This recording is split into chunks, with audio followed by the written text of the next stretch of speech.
With that, I think we can go ahead and get started. We're about a minute early, but I think as we go through, we can go ahead and get started with our panel today.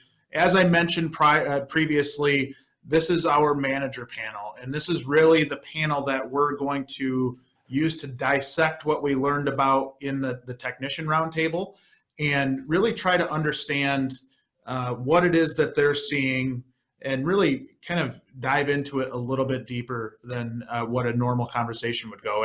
And like I said, to start the event, it really is just to kick off a conversation, really to kick off a discussion about how we make the lives of technicians better as a whole, right? And it's not just one company specific; it is as a whole. We want to maybe stop from stealing techs from one another, but more so create an industry where we don't even have to do that, right? So with that, we're going to go through some introductions here and just kind of meet our panelists. If you would, state your name, what company you work for, and where you're from. And Duke, I'll start with you if you don't mind.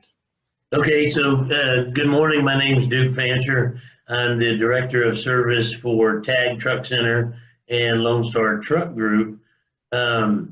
I've been in the business about 25 years, started as a technician, worked my way up into running multiple branches, multiple locations, been through some merger and acquisition experience, but my heart really goes out for the technicians, having come from that field myself.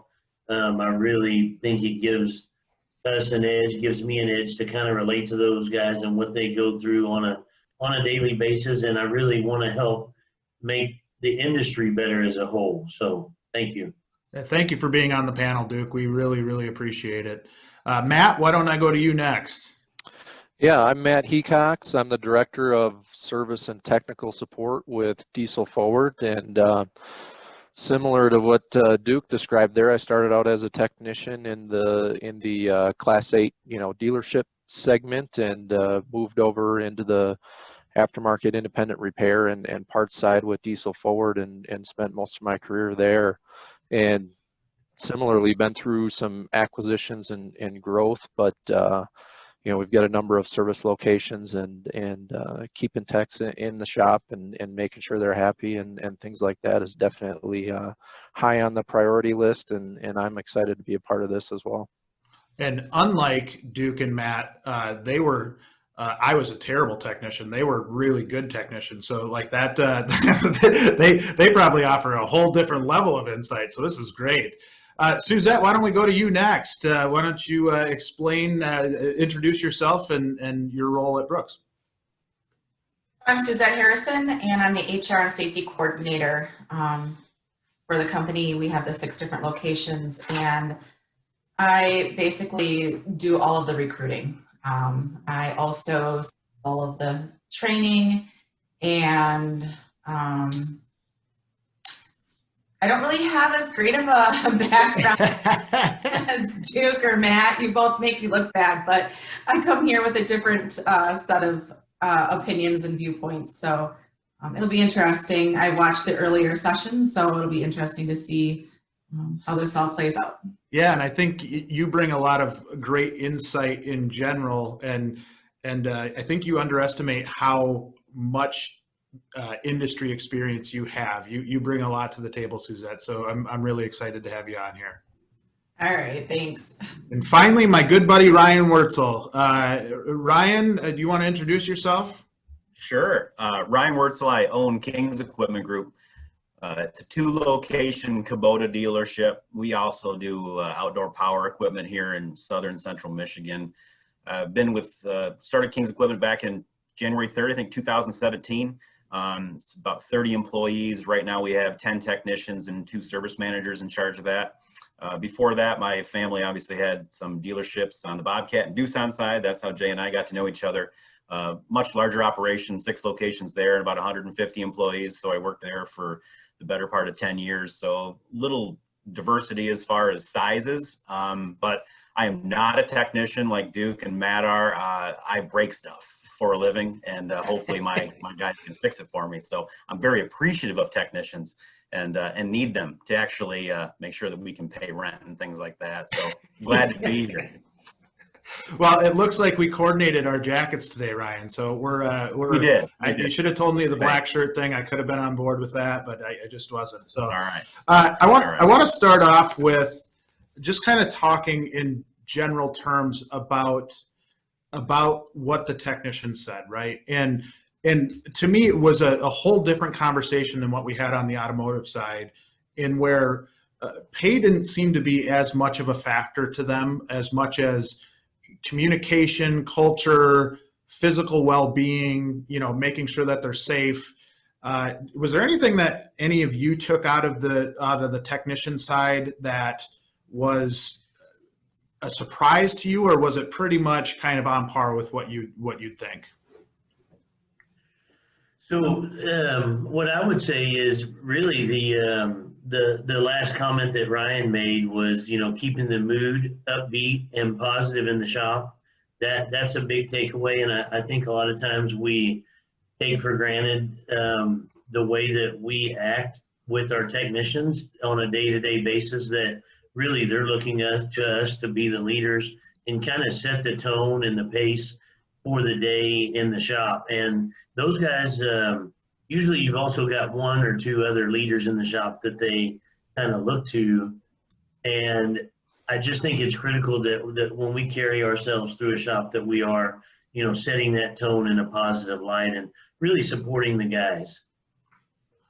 Love it. Suzette, did you, was there anything that you saw that was, I think similar to what Duke said, that culture side was so important to them, and that, I think maybe stuck out to me as much as anything. Did you see anything that was maybe along those lines?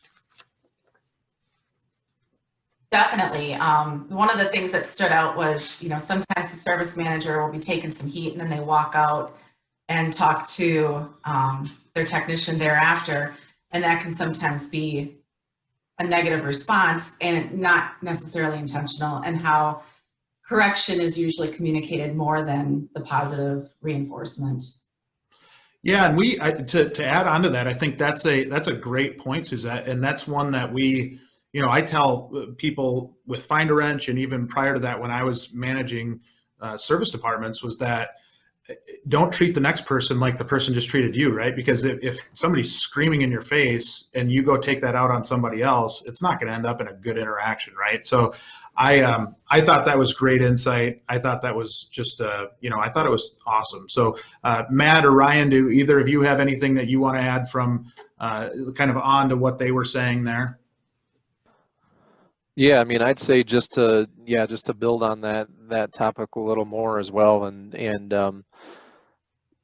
a service manager or foreman or whoever that person may be that's getting out there and interacting with the tech, somebody that like you say can really project themselves and keep things positive, even if there is corrections that need to be made or adjustments or whatever the case may be, but really building that out and building on the positive. And I think the other thing I took from it is, in relation to differences between a shop where the shop is the main business versus another place where a shop is a piece of the business and there's a lot of other things going on.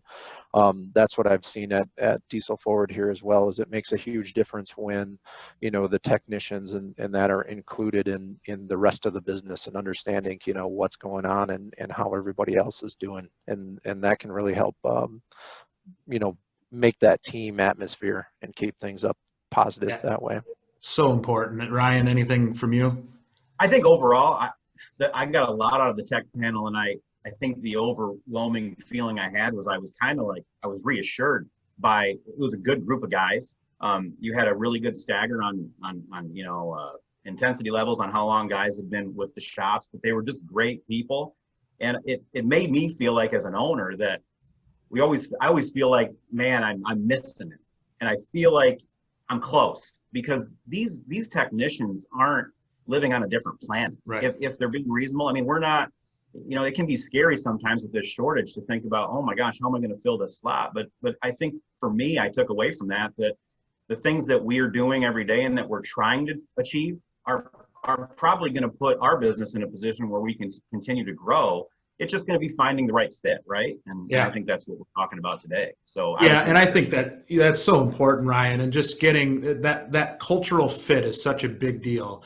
And Yeah. we heard that from the panel that really is kind of what makes them want to look for another job, right? So when Ryan's trying to build his company out in Michigan and really building that strong culture, that's why, and I think oftentimes we look at culture as a buzzword and nothing more than that, but it's true. And I want to talk to you guys about if you saw or if you see something similar, and Duke, I'll probably go to you with this question to start, is do you see or have you had maybe experiences where they have that cancerous person in the shop and that impacts the entire shop?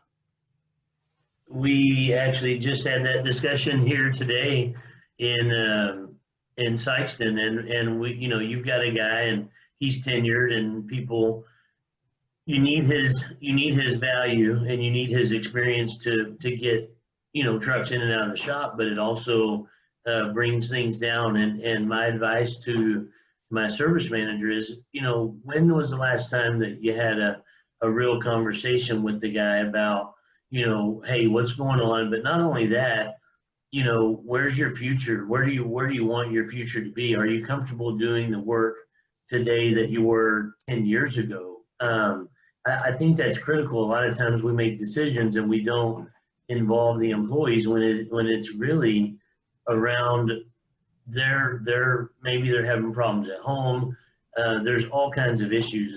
And the state of the world today that we're in, I mean, that plays a big part. But really, I found a lot of times if you bring in a guy or take him to lunch and just say, hey, I've noticed that, you're not been yourself lately. What can we do to go down the road in the right path that will benefit you? Because number one, I've tried to make it a practice to never terminate any employee relationship without them knowing that it's coming. I never wanted to be a surprise that, hey, your performance and your attitude has been bad. So you have to have that hard conversation sometimes and be able to, at least expose what's going on from your viewpoint. And every time that I think that you do that, I think the employee appreciates it. You got to remember, they go home at night and they have wife with their spouse or significant other, and well, how was your day today? And well, it was the same as always. It wasn't a great day. Or it could be, what, my manager actually took me to lunch and talked about my future and kind of some of the problems that I've been having, and it was really refreshing. And I'm going to work a little harder on it, and we're going to put them in the right position, because in certain instances, you'll have employees 20, 30, 40-year veterans that have been, they've proven their worth for many, many years. And now because of something going on, you might think, well, maybe they're not really providing the value they once did. But I think it's normally just a personal connection. So it does exist, and it happens in every shop. I think you have to really handle it on a case-by-case basis and remember that we are dealing with people, and it is personal. Yeah, that's great insight, Duke. I 100% agree. Matt, to build on that, one thing that I see is, one, we learned how important technical experience is to the technicians when they hire a new, or like when they're working for a service manager, right? Like they like to see that technical experience. I think there's been a wave, maybe even more so on the automotive side, where you'll bring somebody in without technical experience, but good management experience. What I see on the diesel side, and I want you to kind of comment on whether this is an accurate picture of that or not, is I see a lot of times we'll promote a technical background service manager who might not have that soft skills training, or really just because they're good technically, but not as great people skills, which then maybe hurts what Duke's talking about in terms of that interpersonal side of leadership and even knowing hey, I need to take this person to lunch. Have you seen something? I mean, you've been around the business for a long time. Have you seen anything along those lines? That would match what I'm saying, I guess. Oh, I definitely have experienced that and been a part of it. seen it a number of times where, you know, when that leadership role comes available in situations where you take your best technician and just inherently promote that person in. All right, you're the best, you've been here the longest, that type of thing. So obviously your next step is to be, you know, the service manager or whatever the case may be. And sometimes it's just it's not a fit, and a lot of it I think relates to that those soft skills and being comfortable just having that type of conversation with somebody, the courage, I guess, and a comfort level to do what Duke said and say, all right, I need to pull this person aside and take them out to lunch and just have a chat, versus just that kind of black and white, you know, you're not performing, you know, pick it up, let's go, you know, that type of thing. So Yeah. definitely that's huge, and something really that I think we're looking for more and more, even at the technician level, not just when we're looking for a leadership role, but on the technician level, because that's really going to help in the ability to really build that team and keep that close knit. You know, people don't have to be best friends in the shop, but you know, if they can get along, that definitely helps. And you know, how you described, you know, going home and having that conversation, you know, with your spouse or significant other about the good days and the bad days. I mean, I think just like any job, whether you're a technician or in something else, there's tough situations, there's easy situations. You know, you're going to have vehicles that are hard to figure out and rough days from a technical aspect. But regardless of what you're working on, if you're waking up every day and going, I'm going to have to work next to so-and-so that's just always in a bad mood, or whatever the case may be, you know, that can definitely drag people down. And yeah, I think the soft skills are huge, and really getting it at the beginning kind of paves the way for that person to really have growth potential as well, because it opens up some opportunities to, you know, being able to interact with each other on the team, then opens the door as well with customers and different roles and things like that too. Yeah, I've got a kind of a funny story about that fit, right? And Ryan, I'm going to go to you after this little story. Weird that I'm telling a story, right? But I had an experience in my time. I was going to tech school, and I was working in a shop, and these two techs, and this is how important cultural fit is. This is a long time ago now, but one tech really liked country music and the other liked rock, and they hated each other in general. So then like it just kept building and building and building. And so one day the guy turned the radio station and the other one didn't like it. And so they got into like an all out brawl in the shop, and one guy just walked over and punched the other guy in the face. And that's what we talk about with the culture. That's not what you want, is something as simple as the radio station to trigger a full out brawl in the shop. So Ryan, you talk about fit. How do we really kind of fit those pieces in to make sure that, and it's hard up front, right? It's hard with not knowing that person that you're going to bring in to hire. But what do you look for when you're bringing somebody in to make sure that they are going to fit and not have an all out brawl over the music selection? Well, we first of all ask them what kind of music they like. Kidding.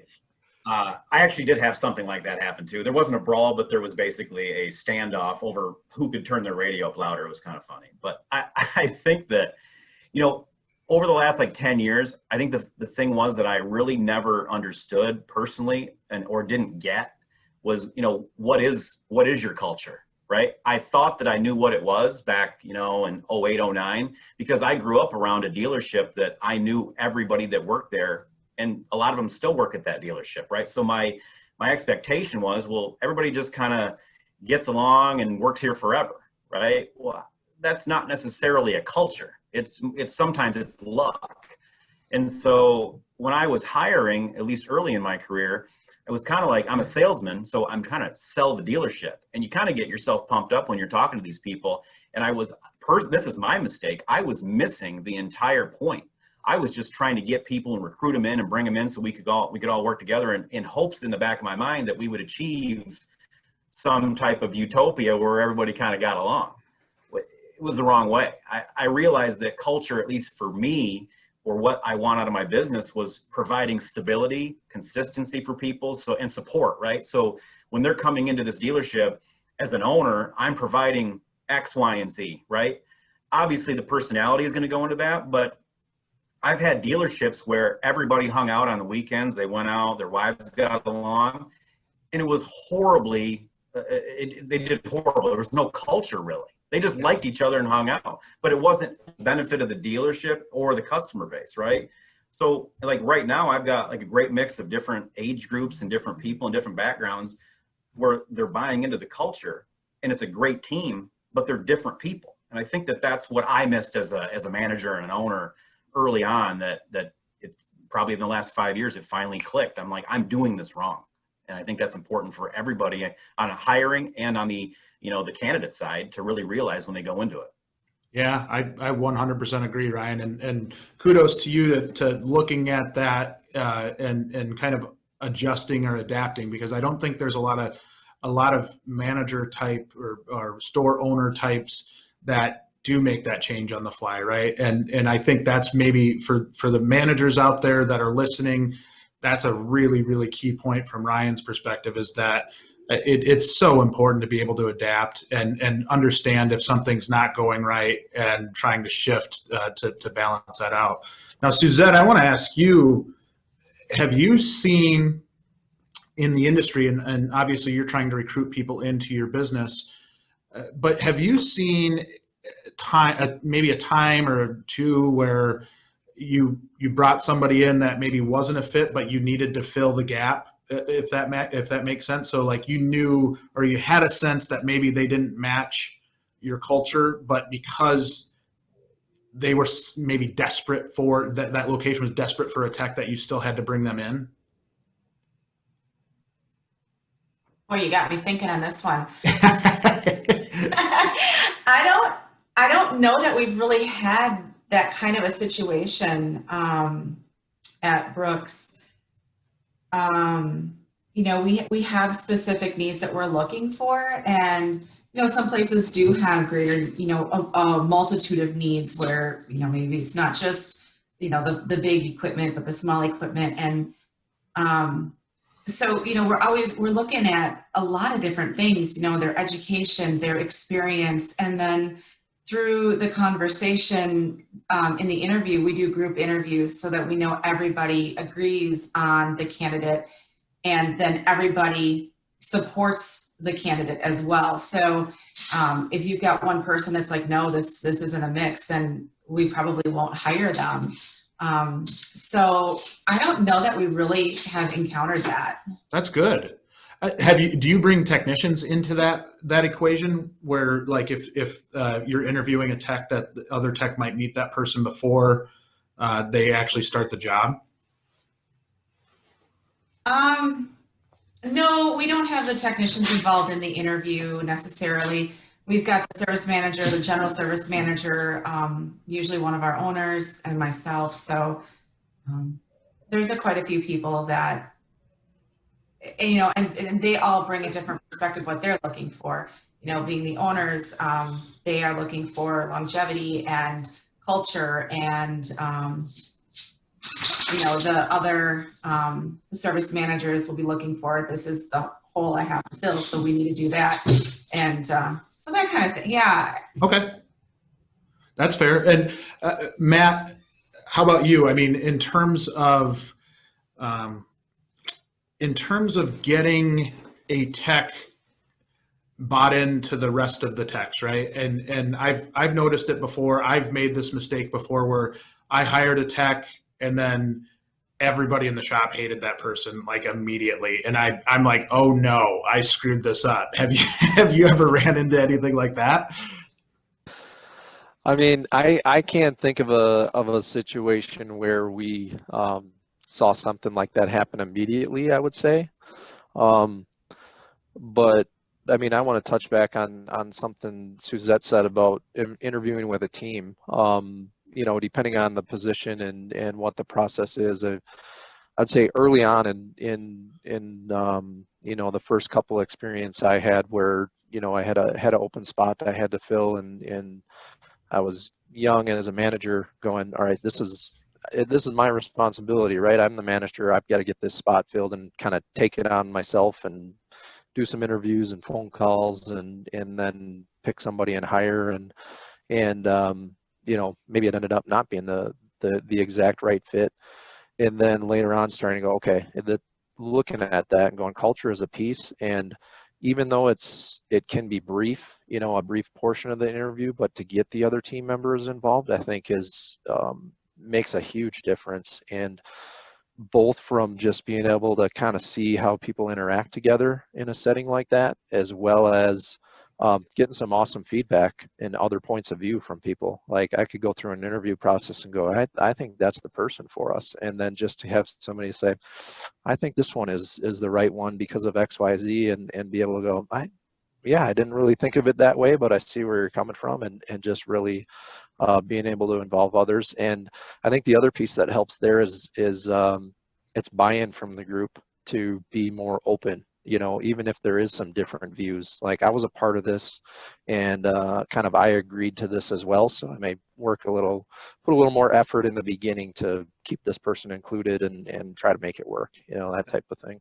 That's huge, Matt. That buy-in piece is just undescribable in terms of how important that side is, because if they don't buy in, there's a kind of a wall of friction that starts there. Duke, one important thing that we talked about in the roundtable, the technician roundtable, was gossip, right? And kind of interpersonal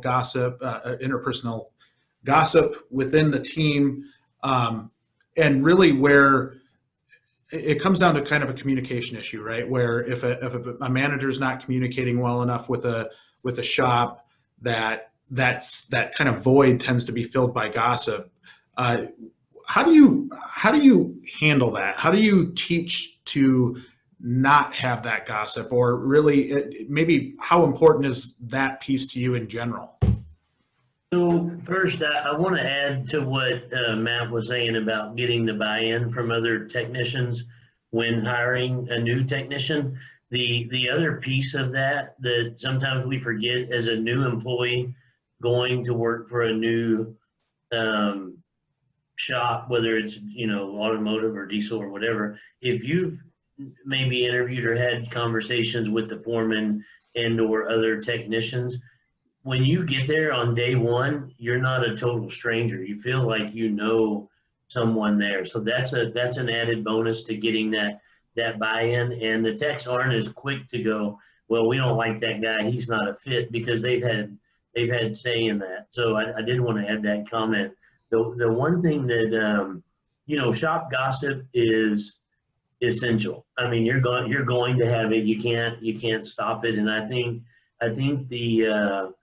the way that you control that, or the way that we do it, is we're an elite support dealer, and part of that criteria for us being an elite support dealer is that we have shop huddles for every department. We do it in parts, sales, service, body shop, but every week, once a week at the same time, and we'll do it like 10 at 10, so 10 minutes at 10 a.m. or 9 at 9, and it's a very direct, maybe not just performance, but hey guys, here's where we stand overall on shop efficiency. I know last week we needed to order 3 new jacks. Those are on order. They should be arriving this week. The hot jobs in the shop today and this week are these things, and here's kind of the overall performance of the company, and then a little Q&A so that the employee has a voice and can give feedback. I think that it helps tremendously. And if you do it with a regular cadence, you'd be surprised the guys, you don't have to get on the intercom and say, hey guys, need to gather up in the break room for 10 minutes. They'll be there waiting to share their piece. And then there's always 1 or 2 after the huddles that will stick around and go, hey, I need to talk to you about such and such, or this problem. And it's a way to kind of combat those issues proactively rather than reactively. That's a really, really good way of doing it, Duke. And I think the proactive approach is never a bad approach in that regard. Ryan, did you want to add something to that? I don't know if you were wanting to chime in there or not, but. No, I mean, Duke hit it. I mean, gossip is here in a shop setting, is here to stay. It's, you know, definitely there's two kinds of gossip. There's weaponized gossip, and then there's just normal gossip. The guys talked in the tech roundtable about having thick skin. If you're in this setting, I don't care if you're an owner or you're, you know, the new guy, there's a little bit of that tinge in any shop, I think, where we mess with each other and we have fun. And sometimes maybe it's not fun. And that's a personnel thing too. I mean, if you've got some guys that are going after it, that's in their makeup. And sometimes that doesn't work out regardless of how big of a wrecking ball you use to knock the wall down between the front and the back, right? That language is always used, right? The guys up front, the guys in the back. And I think that's what lends itself to the negativity. So like Duke said, if you can find a way to, you know, figuratively or literally knock a wall down, and so everybody's seeing that they're working for a common purpose, I think it reduces the negative gossip, and then it just becomes, you know, a funner environment to work in, you know, between all the guys, and you know, so that's my opinion. Well, that's such a big deal. One of the things we talked about in the tech roundtable was just making it a desirable place to come to work, right? And not dreading going to work. And I think there's certainly a line between malicious gossip and just kind of good old boy gossip or whatever. Suzette, I'm going to ask you this question: when you go to bring in a new tech, is there some level of intimidation from the technician side, or are they pretty comfortable with the shop environment, or maybe it depends on where they're at with age or experience? I think in general, they know what they're walking into. You know, it is like what they were saying, the tough skin. They know what they're walking into. They know the environment that they're going to be in. If they're coming out of school or coming with other experience, I think the intimidation is on the new person's part. Like, you know, who am I going to be working with? What's the process? More of that, you know, higher level stuff, not the how do I do this repair, or what is this piece of equipment about? So I think in general, they seem to just be excited to have a job and looking forward to coming in. They're using their own tools, so it's not like they're stepping into somebody else's workplace to do a job. They're setting it up for themselves with their own equipment, or their own tools to fix equipment. Yeah, and I agree with you, Suzette. I think it's no different than any other job. Like that first day of work, regardless of where you're going, is probably the most awkward day that you'll have in your life, other than maybe like a first date or something. It's really, really awkward, and just trying to remember people's names, and you're trying to do as much of that as anything. So the more, you know, I'm a big fan of in the onboarding process, trying to get people comfortable, and like Duke said, trying to get, you know, that level of comfort with them prior to that first day, just so when they come in, they feel comfortable driving in the parking lot. They feel comfortable with who they're supposed to talk to first. And that onboarding piece can set the stage for so much stuff. So for you managers out there, and even you techs, I mean, take initiative to go out and try to meet some of the people ahead of time. It does make that first day a little less awkward, and hopefully transitions you into a better spot. You know, I just want to add, I spend like 2 hours with them too, doing paperwork and going through policies, and an email has gone out to all the employees, so they're expecting someone as well, so they know their name and a little bit about them too. So kind of breaks down that barrier a little bit, so you know they're expecting someone. I think by the time they get done hearing me talking through policies and everything, they're like, let me at my tools. Yes, I've been on that side of the conversation too. It's tedious for sure. But Matt, I want to kind of move on to a kind of off the culture subject and on to something that was another concern for them, and I think it's a concern for us as an industry, is with technicians, it's obviously a physical job. It's physically demanding on every body part. I mean, it is a challenge. What do you think about, or maybe what are your thoughts on the broader scope of how do we keep techs healthy enough to where they can work for a long period of time? I think one thing that I noticed was there's a lot of techs that just would like to be techs for their entire career because they're really good at it and they love it. What would you say about how do we keep them healthy enough to be able to realize that? I think there's a couple avenues to approach there, and one is just a general, you know, overall wellness program where the company itself just promotes and even incentivizes, you know, just healthy lifestyle and healthy choices and things like that. I mean, that can benefit everybody from somebody that's sitting at a desk all day to somebody that is out in the shop. I mean, it is a physical job for the most part, so I know that was a change that I experienced when I got off the floor and started sitting behind a desk. I could tell that I wasn't moving around as much. But I think the other piece in you know, techs that love being a tech and are looking to just do that for a long time and not necessarily move into something else. What we can do from the shop level and management side and that thing is really understand what are we doing in the shop and making sure that we've got the right tools and equipment from the shop perspective. I mean, of course, in most cases, techs have their own hand tools and all that type of thing. But when you start getting into the different type of jacks and lifts and different tools to do jobs that really are those physically demanding things, you know, are they climbing up and down off of big equipment all the time and stuff like that. And I think that's something that I look at. That's the responsibility of the business and the management and the leadership of the shop to make sure. Yeah, I know that we could do it this way and we can get it done, but you can't do it that way forever. So let's figure out what the right way to do this and make sure that we set people up for success for a long period of time. Yeah, and I think it does kind of stem back to culture as well, right? Because I think there used to be a culture of kind of tough guy. I'm gonna go lift this big hydraulic motor and just go, you know, hydrostatic motor and just like lug it across the shop. And you're like, no, that's what Sean was talking about with guys losing thear fingers and carpal tunnel and all of that, where just a move off of that old tough guy persona. Duke, do you see any maybe adaptation to that new kind of maybe new age technician, or moving from that mechanic to a technician where it's not just so like, oh, I'm going to go pick that up on my own. It's like, hey, I actually have this crane that can do a lot of this for me. So yeah, actually, there's been a big shift, if you will, you know, but like Matt said as well, you know, a company wellness program. The one thing I would say about it is it's kind of contagious.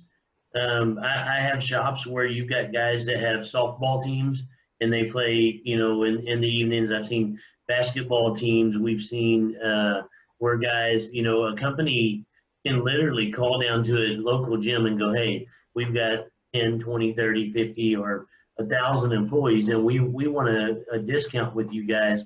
Most gyms will do that, and you can share that with your employees, and sometimes just that motivation is a big deal.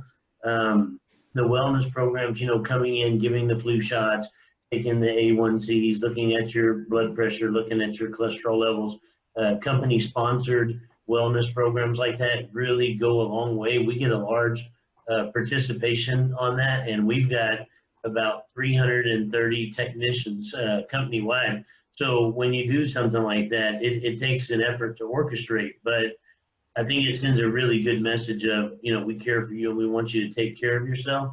But in the last 2 years, one of the things that we've invested in is the full-size truck lifts, where it lifts up the entire truck or RV, and the technicians absolutely love those. Now, they're expensive, but I can tell you the return in, you know, the ROI from an increased efficiency and less fatigue has, you know, yielded benefits for us in a positive manner.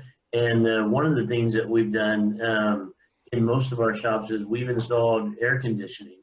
And that now some of the techs have told me, guys, you know, it's hard for me to go outside and work out in the heat anymore because I'm used to being in the air conditioning. But it does kind of set the tone of, we want you to be comfortable. We want you to do things the right way. Take your time, but get the job done. Quality is first. And so it is changed from 30 years ago when the shop had poor lighting. You couldn't see anything in there. The floor was just an old concrete or gravel floor to today's what I call garage mahals, where everything is bright LED lighting. It's white or gray epoxy floors, and the feel is a lot different. So I can see the technician of the future. One other thing, all of our technicians have laptops, and so we see some of the guys walking around in kind of the lab coats wearing the laptop. So it is a different feel than what it was even just 5 or 10 years ago. And I want to stick with Duke and Matt on this next question, because I think both of you had great insight on this, and especially with you being technicians or starting as technicians. How do you land that message that, your input as a technician resulted in this change without a technician rolling their eyes, right? Because I've been in those meetings before, and typically it's like a end of year insurance meeting or something like that you evaluate everything, and you've got your insurance guy in and he's talking through everything. And I think, to me, when I saw, like you'd say, just saying wellness program, and then seeing, like, looking at a tech, and then the tech's like, oh God, here we go again. Like, how do we land that? Like, this is serious stuff. Matt, I'll let you go. Well, thanks, Duke. Because I'm sure I was one of those techs that rolled my eyes and like, well, that's what I'm saying. I was what's too. The insurance going to cost? I to be honest, and just try to step back into that mindset.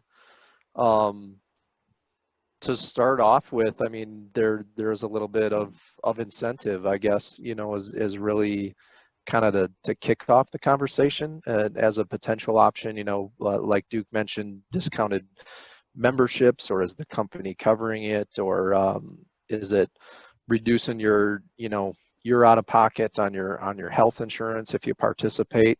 Another piece that we've seen and done as well is make little competitions out of it. Like, who doesn't like to win a competition, right? And whether you've got enough techs that you've got little teams in the shop kind of pitted against each other, or if it's different departments within the company, that type of thing. I mean, just kind of make a game out of things can generate some interest around it. But as far as, I don't have a silver bullet on pulling the team together and talking about insurance and wellness and having everybody get excited about it either. I mean, Duke, is it a similar experience for you? One of the things that we do, I think, works really well. It's an incentive, and we actually, if they'll do an annual wellness check with their doctor, we not only do we pay for it, we give them a cash bonus for doing that, and they don't roll their eyes too much at that. But I'll tell you, it's the mindset, the delivery of the message, I think, and you're going to have some guys, especially the younger guys, they feel great, they feel strong. They're not thinking about how they're going to feel when they're 55 years old. And but I think the tenured techs seem to appreciate it a lot more. And you talk about how it impacts your business. Most people don't take the time to go get a flu shot or to go check. And if you can make a difference for one employee, I think it's worth it,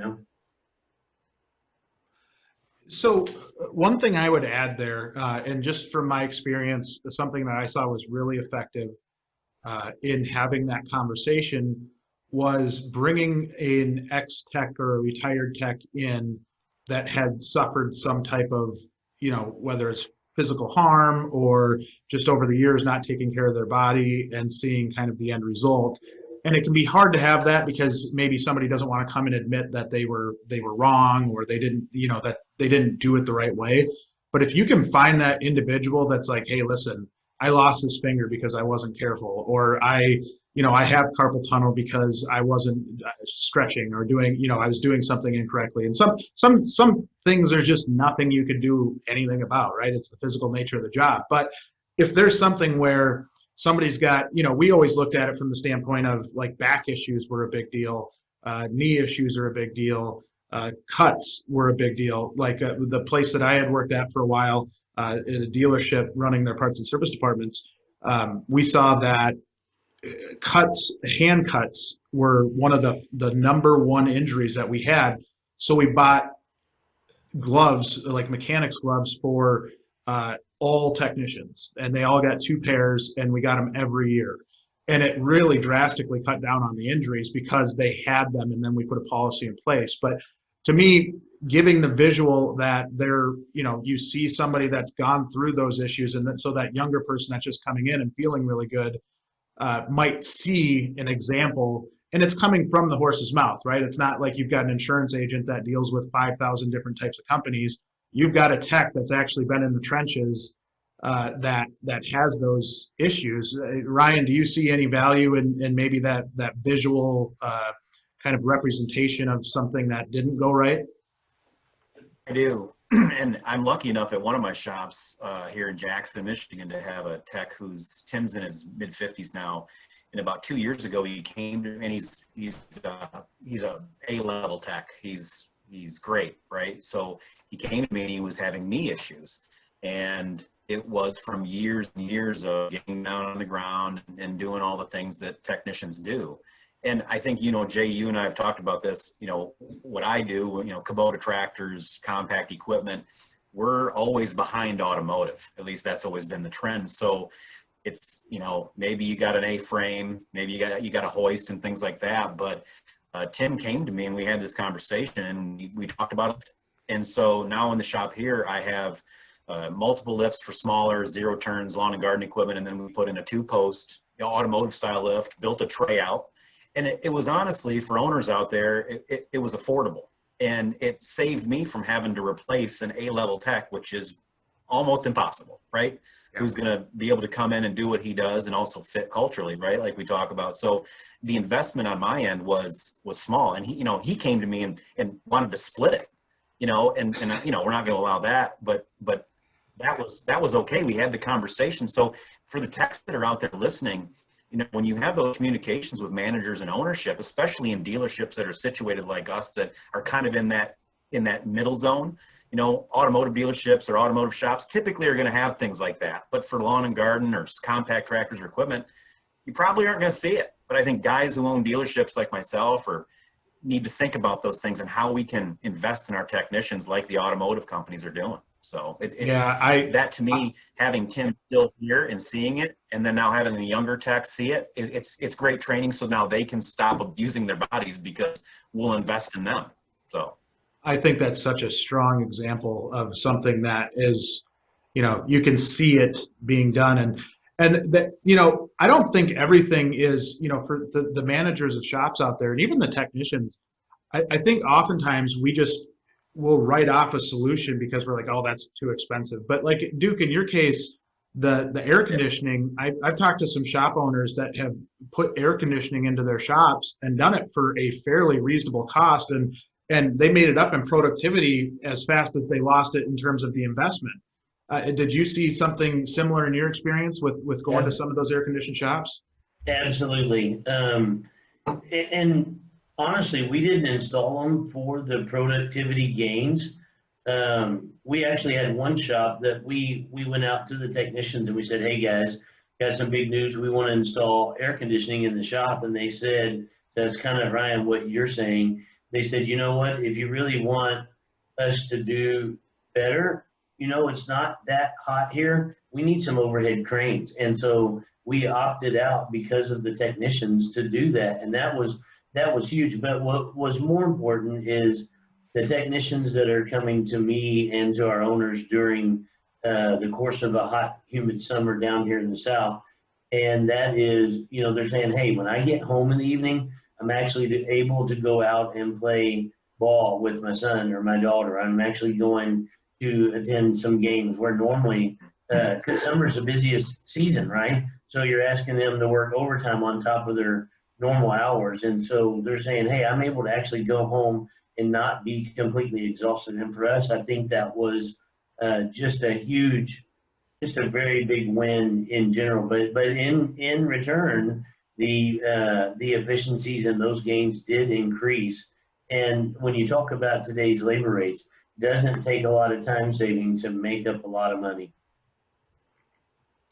Well, I 100% agree. And Matt, I know, well, the interesting story is I worked where Matt works at, and I worked for Suzette's husband at where Matt works at. So it's kind of a weird, crazy triangle here. So I will say when Diesel Forward built their new shop in Windsor, which is now, I don't know, 10, 15 years old, like them putting that crane in there, like they have this huge, really nice crane that goes back and forth between like all the way over the shop. At first, I'm like, boy, that seems like overkill. And then now looking back, you're like, that's exactly what you needed. And Matt, you can probably add to that better than I can. But I mean, looking at that, some of those investments that are capital intensive really seem to pay off, especially when it comes to technician wellness, doesn't it? Yeah, I would say definitely. And when I moved into the shop here at Diesel Forward, when I came on board, I think the building was 2 years old, so it was pretty new. And what got me, I mean, different than Texas or the South, but up here in Wisconsin was the heated floor. They had a heated floor in that shop, and it was like, all right, I can handle this, you know. You go to shops and they got the radiant heat, and it's you're 200 degrees when you're standing under it, but you open the garage door to bring something in, and now it's below zero in the shop for 20 minutes while it warms back up, you know. So, but yeah, that type of stuff, I agree. At some points, it's the crane may be sitting there and we don't use it for a few days, but when you do, it makes all the difference, and those types of things can definitely pay off. That's for sure. Suzette, when you're recruiting techs, are they asking for this type of stuff, or is it still just money that they're asking for up front? What is it when you engage with a technician that they want to see? We usually use that as a sale because the competition is so tight. And so when we see a technician that we really like, that we feel like is going to fit into our culture and really make a positive impact to our customers, then we're doing everything we can to convince them that we're where you want to be. So instead of the opposite, them asking us, we're out there. We take them on a tour. If we like the guy or gal, we're going to take them on a tour of the building and show them around the shop and show them the crane and show them everything that we have to offer, and really sell what it is that we have to offer. Well, I think there's a major point there, right? That is the paradigm shift that we need to get across to industry, and that it's changed. And Ryan, you've been around dealerships your entire life. Have you seen a change? You know, you said in a comment prior that you're so used to having the same individuals around you, and it's changed. Have you seen that change to where you almost need to sell to a tech rather than I always say, like in an interview, they're interviewing you as much as you're interviewing them. Do you kind of see that now? Well, right, we lost Ryan. Duke, I don't know if you want to take Ryan's question there. I noticed he was freezing up, and I wondered, but it was terrible timing. He just went right off. But are you seeing kind of a reflection of what Suzette said from the standpoint of having to almost sell to them, or that they're interviewing you as much as you're interviewing them? And I think that's fair with the competition like it is. I think you have to walk the walk, so to speak. I think you have to be willing to invest today for tomorrow's futures, for not only your shop but tech retention. It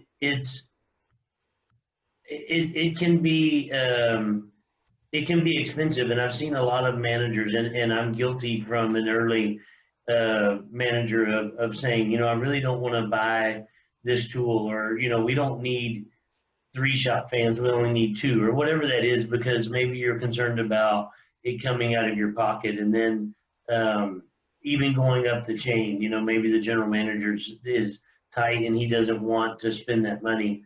And even up to the ownership, you have some owners that go, you know, well, we're not buying anything.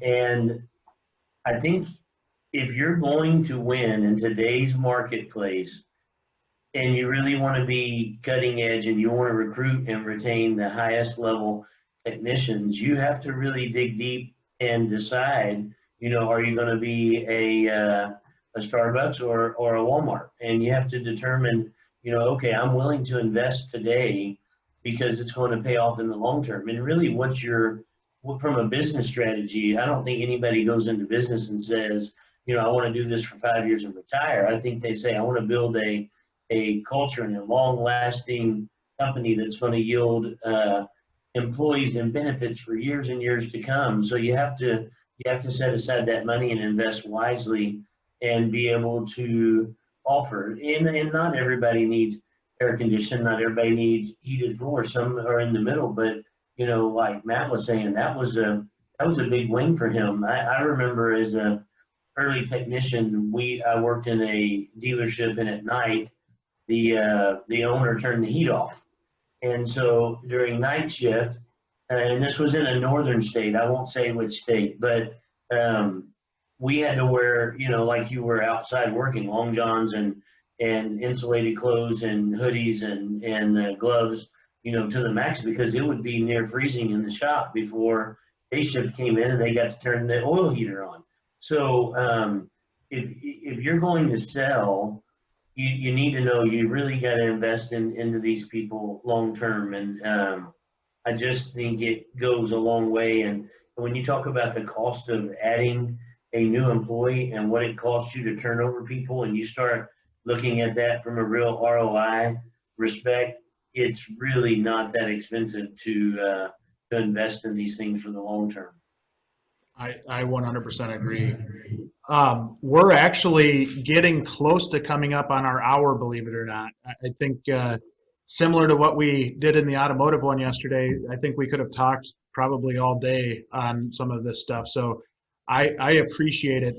If we do have a question that came through, if anybody else has a question that they'd like to ask the panel, I can put that out here. Ryan, welcome back. It was kind of funny timing, but you're back. Maybe. I'm barely to invest in the internet. Put that on the list. Yeah.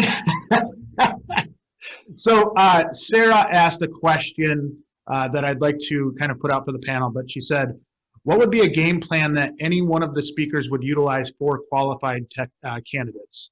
So I don't know if I quite understand the question, but what would be a game plan that any one of the speakers would utilize for qualified candidates? So anybody want to take a crack at that? Yeah, I'll jump in here, Jay, and I kind of would, the way that I'm reading that would kind of go back to what we were just talking about in a game plan, thinking from the technician side of it is kind of how I'm reading that. And really get in that mindset of, yes, you're going in for an interview, so they're going to ask you questions, but come into that interview, interviewing that shop. I mean, as a qualified technician right now in the industry, I mean, all you got to do is drive down the road, and every dealership and shop has signs out now, you know, we're hiring, sign-on bonuses and all that kind of stuff. So as a qualified technician looking for a place to go, your opportunities are endless. So be picky and know what you want and know what matters to you. You know, I mean, pay is one thing, but like Duke talked about, you know, getting into a place that you can go home at night and still, you know, function and have a life and things like that. You know, just really sit down and really think about what are you looking for long term, and you got enough opportunities that you can be picky out there and really interview that shop along with them interviewing you. Yeah, find that fit, right?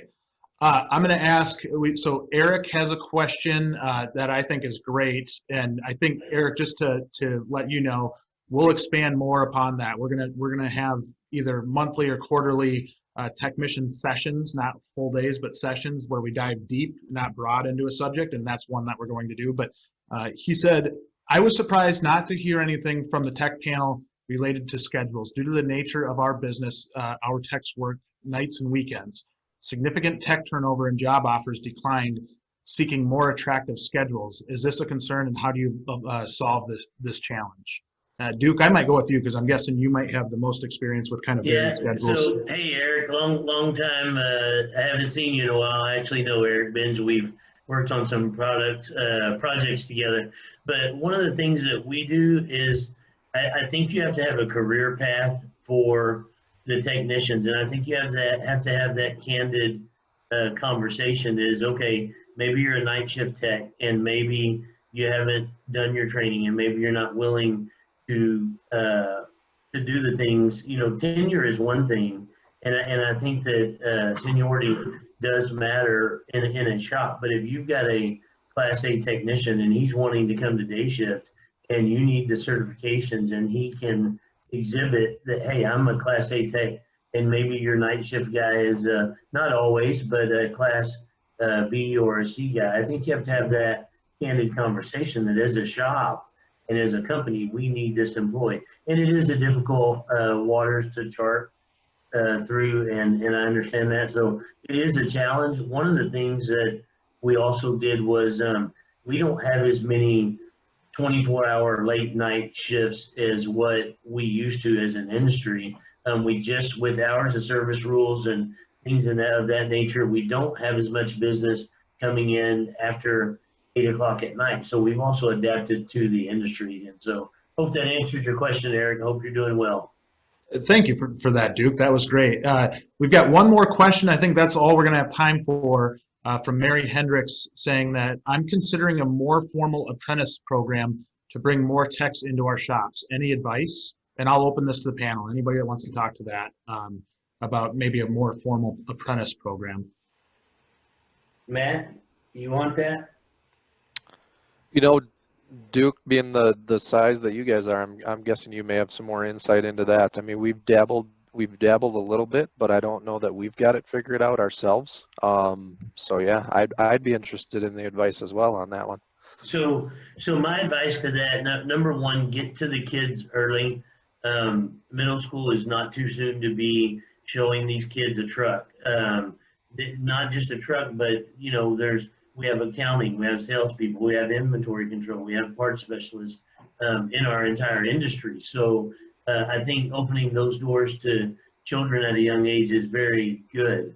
The second thing that I would say, any apprenticeship program really comes to the mentors that you assign to those apprentices. You got to make sure that you have the right mentor and that he or she is willing to invest into that person. And I think that also ties a little bit into the personalities of your mentees and mentors. They have to somewhat match. You can't have the like somebody said earlier, a country and a rock music battle going on. So you got to kind of match the mentors with the mentees. And but apprenticeship programs are great. It builds true loyalty with your brand, and I think it's a great idea. Well, thank you guys for this. I think the underlying thing that I think is awesome is